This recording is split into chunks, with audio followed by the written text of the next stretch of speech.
You wake up in a world overflowing with noise, markets rising, markets falling, politicians arguing, headlines screaming about another crisis. It all feels chaotic, unpredictable, out of control. But deep down, you still trust that someone, somewhere, must understand what's happening. That the people running the system know how to keep it from collapsing. But what if they don't? What if the chaos itself is the plan? Because behind every financial crash, every sudden recession, every bailout that saves the powerful while leaving ordinary citizens behind, there lies a pattern, the repeating cycle that has been running for generations. A cycle that collapses markets not by accident, but by design. Banks fail, governments panic, families lose their homes, their savings, their future. And then, almost magically, the same institutions responsible for the crisis rise stronger, richer, and more powerful than before. This isn't bad luck. This isn't incompetence. This is a system engineered to transfer wealth upward, one disaster at a time. A reset button that only benefits those at the top, protected by laws you didn't write and decisions you never agreed to. So you must ask yourself, if the same people win every crisis, were these crises ever truly accidental? Governments like to pretend the economy is powered by productivity, innovation, hard work, but beneath every chart, every budget, every promise delivered on a podium, there's something far more fundamental, something far more fragile: debt. Not as a temporary tool, not as a last resort, but as the engine that keeps the entire world turning. Every modern country borrows. Not once, not occasionally, endlessly. When tax revenue falls short, they borrow. When crises erupt, they borrow. When elections come, they borrow even more. And the strangest part? No one questions it. We've all been trained to see this as normal, as if nations surviving on loans forever is simply how life works, like oxygen or gravity. But imagine for a moment what this really means. Every school built, every road paved, every war fought, every bailout announced, comes from money that doesn't yet exist. Money conjured through promises of future payment. Money created out of nothing but trust that taxpayers decades from now will somehow cover today's decisions. Debt isn't the emergency. Debt is the fuel. And the world keeps burning more of it every year. Normal. Until you see where the money actually comes from. In the late 1600s, England was broke. War had drained the treasury, taxes were failing, and traditional lenders refused to help a king who had already defaulted before. Governments panicked. Merchants hesitated. The empire trembled. And then came a Scottish merchant with a failure-stained resume and a dangerous idea. William Paterson. Paterson didn't offer gold. He didn't offer credit. He offered something far more powerful. A new kind of debt. His proposal to King William III in 1694 was simple, but terrifyingly brilliant. A group of wealthy merchants would lend the government £1.2 million, an enormous sum. But the principal would never be repaid. Not next year, not next decade, not ever. Instead, the government would pay interest forever. A permanent stream of money flowing upward for as long as England existed. In exchange, Paterson would create an institution to manage this new arrangement. The Bank of England. The first central bank in the world. This was the birth of permanent national debt. The moment taxes stopped funding the nation and started funding the interest on a loan that would never die. Paterson didn't just save a king. He reinvented the relationship between governments and money. He proved debt could be eternal and profitable. One man turned taxes into an eternal payment stream, and the world copied him.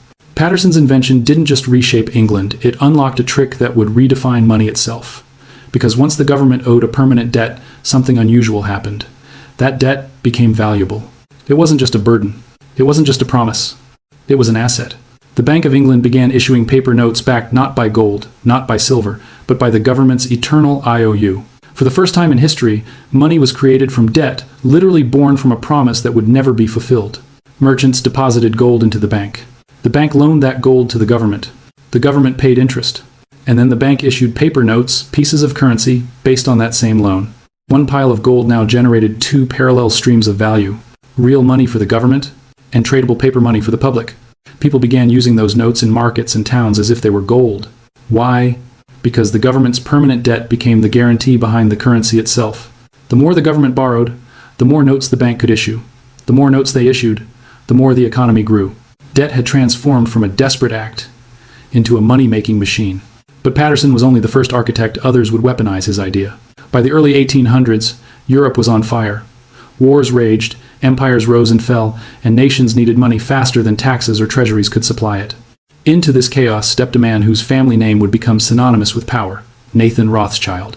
Where Paterson invented permanent national debt, Rothschild globalized it. He didn't operate in one city or one kingdom. His family built a network across 5 financial capitals: London, Paris, Frankfurt, Vienna, Naples.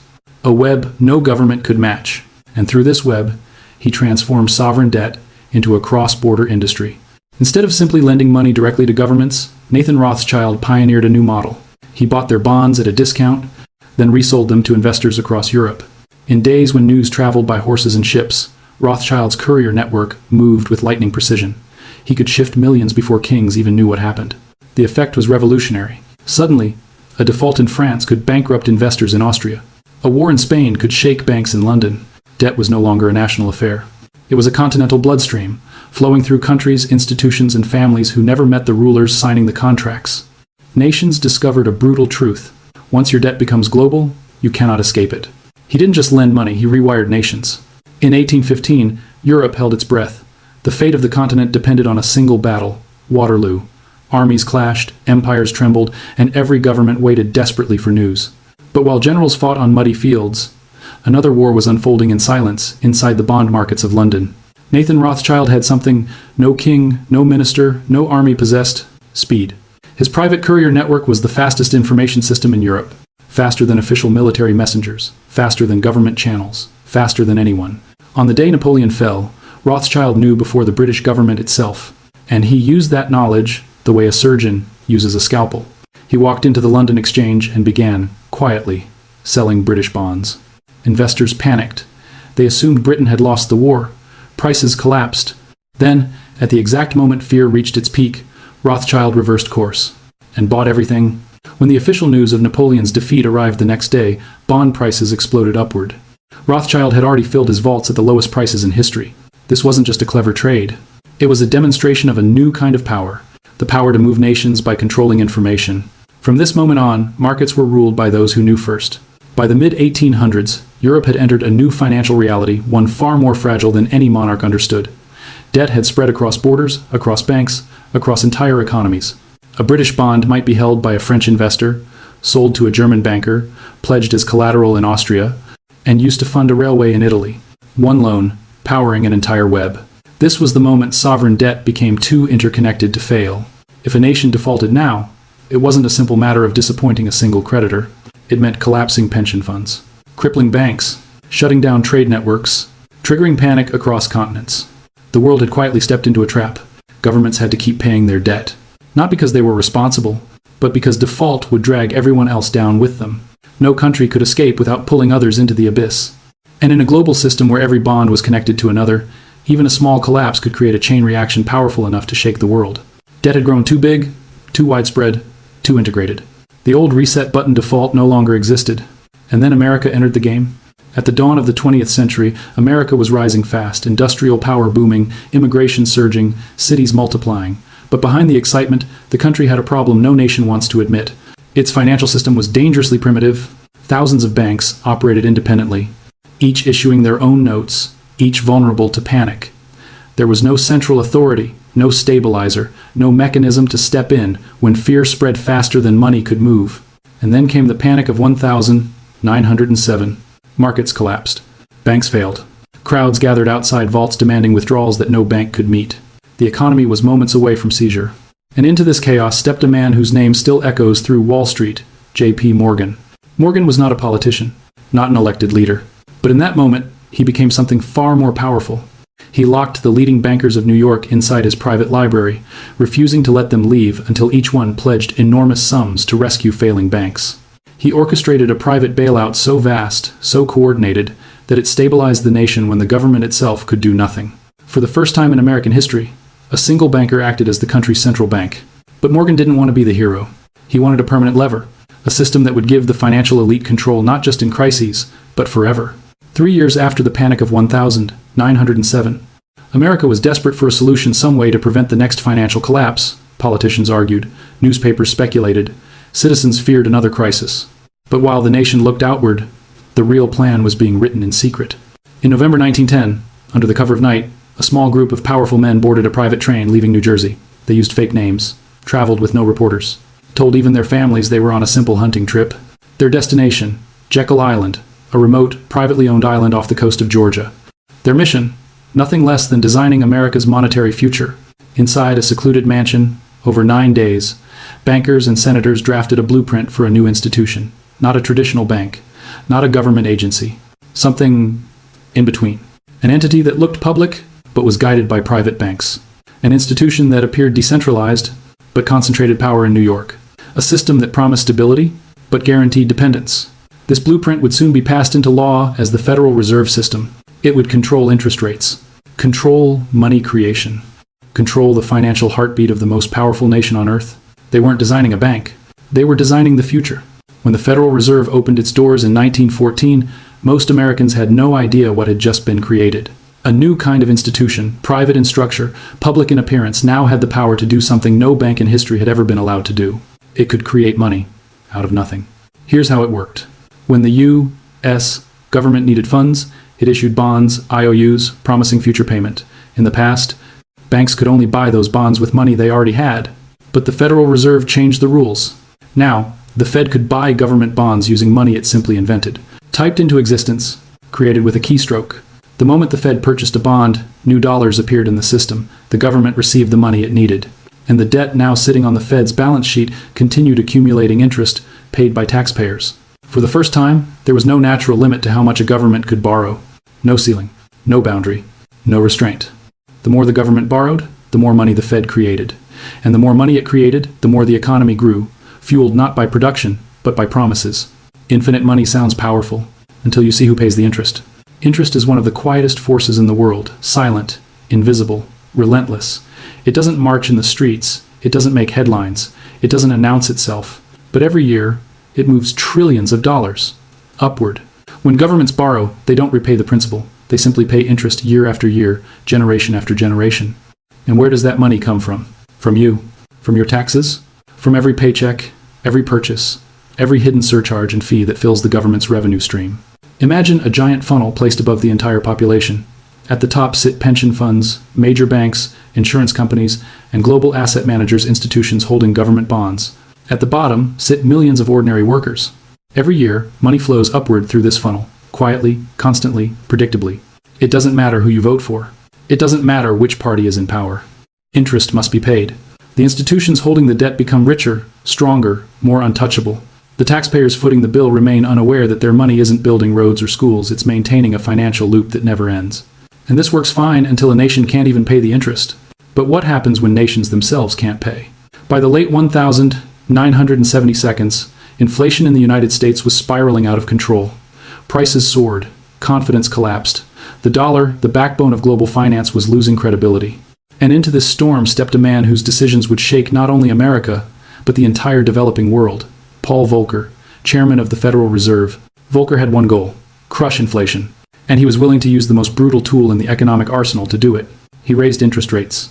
Not slightly, not cautiously, but to levels no modern nation had ever seen. The federal funds rate shot to 20%, sending shockwaves through every economy tied to the dollar. For America, it triggered a deep recession. But for developing nations, countries that had borrowed billions in dollar-denominated loans during the 1970s, it was catastrophic.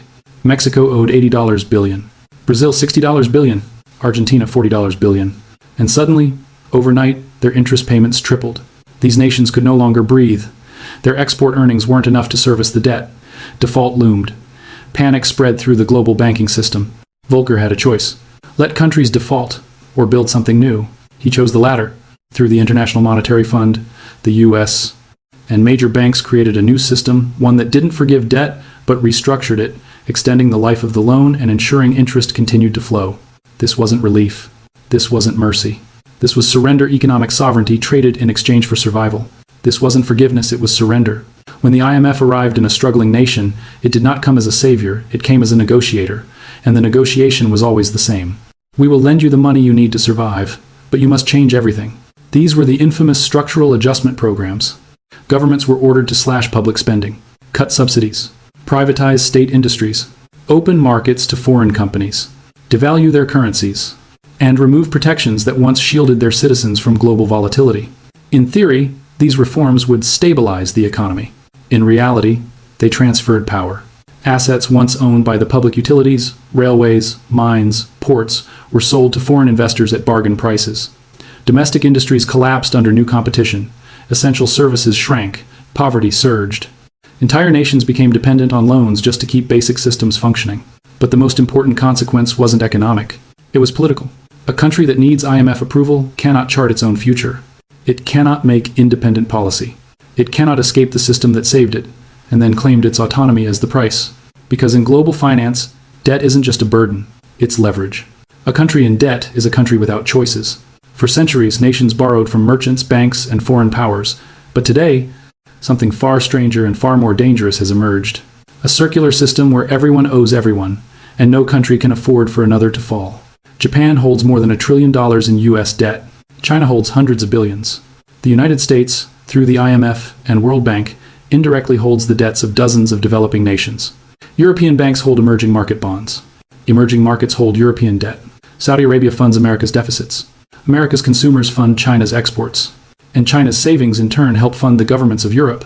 The modern world has become a single, interlocking financial organism, each nation a vital organ, each bond a fragile artery. If one government defaults, the shock does not stay contained. It spreads. Through banks, through pension funds, through currencies, through trade routes, through markets that operate faster than any political response. This is the final evolution of the debt system that began in 1694. No country is allowed to fail. No country is allowed to reset. No country is allowed to walk away. Because a default in one capital could collapse markets in another, before the sun even rises. And here's the trap. No one can default without sinking the whole system. For most people, debt feels like something you should eventually pay off. A mortgage ends, a car loan ends, a credit card balance, if you're lucky, ends. So it's natural to assume governments should do the same, work hard, grow their economies, and one day eliminate their national debt. But that belief collapses the moment you understand a single truth. Debt is the source of modern money. When the government borrows, the central bank creates new money to buy its bonds. Those bonds enter the financial system as assets. Investors trade them, banks use them as collateral, pension funds store them as savings. Debt becomes the backbone of the entire monetary supply. If the US suddenly paid off its $38 trillion debt, those bonds would disappear, and the money created through them would vanish. Trillions of dollars erased overnight, banks starved of collateral, markets drained of liquidity. The global money supply shrinks so violently that the economy collapses under its own weight. This is why no major country has ever paid off its debt. Not once. Not in centuries. Because paying off debt isn't responsible. In the modern system, it's impossible. Debt cannot disappear without destroying the currency built on top of it. So, if debt can't disappear, what happens next? If Patterson built the foundation, Rothschild scaled it, Morgan centralized it, and Volcker globalized it, then today's architects didn't inherit the system. They optimized it. In the modern world, true financial power doesn't sit with kings or even governments. It sits with institutions so vast, so intertwined with global markets, that their influence is almost invisible because it's everywhere. BlackRock, Vanguard, State Street, the triad of asset managers that collectively control tens of trillions of dollars, quietly holding pieces of nearly every major corporation and, more importantly, immense quantities of government debt. These institutions don't just buy bonds. They recycle them, leverage them, use them to build investment products that feed retirement accounts, insurance portfolios, and sovereign wealth funds. Every dollar of government debt becomes raw material for financial machinery that now touches almost every household on Earth, whether you know it or not. And here's the part no politician ever mentions. When governments pay interest, it flows into these institutions. Not as charity, not as profit, but as a structural feature of the global economy, a continuous river of money moving upward from taxpayers to the financial apex. Your interest payments feed their balance sheets. Your taxes stabilize their portfolios. Your currency relies on the debt they hold. The empire didn't vanish. It scaled. Across 3 centuries, the world has changed, empires fallen, technologies invented, borders redrawn. But beneath all the noise, beneath all the headlines, a single pattern has repeated with mathematical precision. Crisis. Innovation. Control. Patterson saw a monarchy drowning in war debt, and he created permanent national borrowing. Rothschild saw fragmented European finance, and he built a global bond network no nation could escape. Morgan saw a fragile American banking system, and he engineered a central authority disguised as decentralization. Volcker saw inflation threatening the dollar, and he used global debt restructuring to bind countries to a new financial order. Different centuries, different problems, same outcome. Each architect didn't replace the last. They stacked their solutions on top of one another, turning temporary responses into permanent structures. What began as a patch for England became the architecture of the modern world. And now, today's financial giants BlackRock, Vanguard, State Street operate on top of that layered system, scaling it to a size none of the architects could have imagined. Every era added a new layer. Every crisis tightened the design. Every solution reduced the chance of escape. Because once you understand the pattern, everything becomes horrifyingly clear. The pattern is repeating again. If the world is built on debt that can never be repaid, then what happens when the system begins to strain, when interest grows faster than economies, when currencies weaken, when nations run out of room to borrow? The future doesn't offer escape. It offers three paths, each one shaped by the same machine that created the crisis. The first path is inflation, a quiet, invisible tax that lowers the value of your money without ever appearing on a ballot. Governments won't say they're raising taxes. They'll simply print more money, letting prices rise while your income stays the same. You pay the debt through the slow erosion of your savings. The second path is the Great Reset. Not forgiveness, not liberation, but a restructuring of global debt wrapped in comforting language like stability, reform, or international cooperation. Old loans will be replaced with new ones. Debtors will breathe for a moment, only to be trapped again under different terms. A reset that resets nothing. The third path is digital control, central bank digital currencies, programmable money. A system where every transaction can be traced, limited, or denied. Debt becomes easier to expand, easier to enforce, and harder than ever to escape. A financial seatbelt that looks safe until you realize it locks from the outside. Different futures, different mechanisms, same outcome. But none of these futures include escape. Most people move through life without ever noticing the machinery around them. They work, they earn, they spend, they save believing they're participating in a system designed for their benefit. A system shaped by democracy, guided by leaders, accountable to the public. But once you trace the flow of money, once you follow the incentives, once you see who gains and who pays, the illusion collapses. Because the truth is simple. You were born inside a machine that was built long before you existed. A machine that allocates wealth upward. A machine that converts your labor into interest. A machine that uses debt not as a tool, but as a leash. You cannot vote it away. You cannot protest it away. You cannot work your way out of it.